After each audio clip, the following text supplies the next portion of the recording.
박 전 대통령은 어제 청와대 관저에서 침통한 하룻밤을 보냈습니다. 조만간 삼성동 사저로 거처를 옮길 예정이지만 언제쯤 옮길지는 정해지지 않았습니다. 청와대 취재기자 연결합니다. 김웅래 기자. 네, 청와대 춘추관입니다. 언제 이동할지 아직 정해지지 않았다고요? 네, 사저 점검 문제로 당장은 어렵다는 점만 알려졌을 뿐 구체적으로 언제 어떻게 이동할지는 확정되지 않았습니다.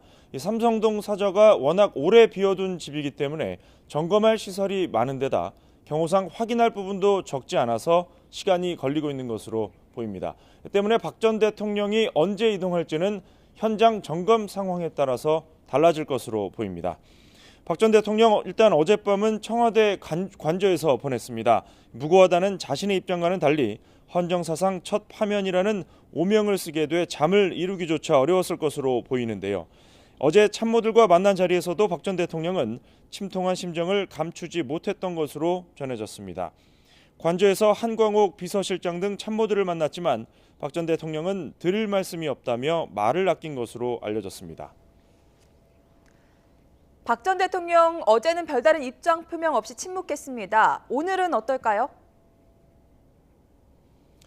네, 박 전 대통령이 청와대를 떠나기 전에 입장을 내놓을지 주목되고는 있지만 아직 아무것도 결정된 게 없습니다.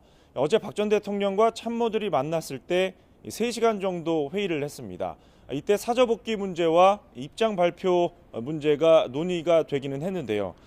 하지만 말씀드린 대로 박 전 대통령이 별다른 말을 하지 않으면서 뚜렷한 결론을 내지 못한 것으로 전해졌습니다. 또 이제는 박 전 대통령의 입장을 대변하거나 보조할 수 없게 된 참모진으로서는 대응 방식을 놓고도 고민을 할 수밖에 없을 텐데요. 이 때문인지 참모진 대부분 취재진과의 접촉을 자제하면서 극도로 말을 아끼고 있습니다. 참모진은 주말인 오늘도 대부분 정상 출근해 논의를 이어갑니다. 혼란스러운 상황이 오래 지속돼서는 안 된다는 지적이 많다는 점을 감안하면 청와대가 조만간 박 전 대통령은 물론 참모진의 향후 행보에 대한 방침을 마련할 것으로 예상됩니다. 지금까지 청와대 춘추관에서 YTN 김웅래입니다.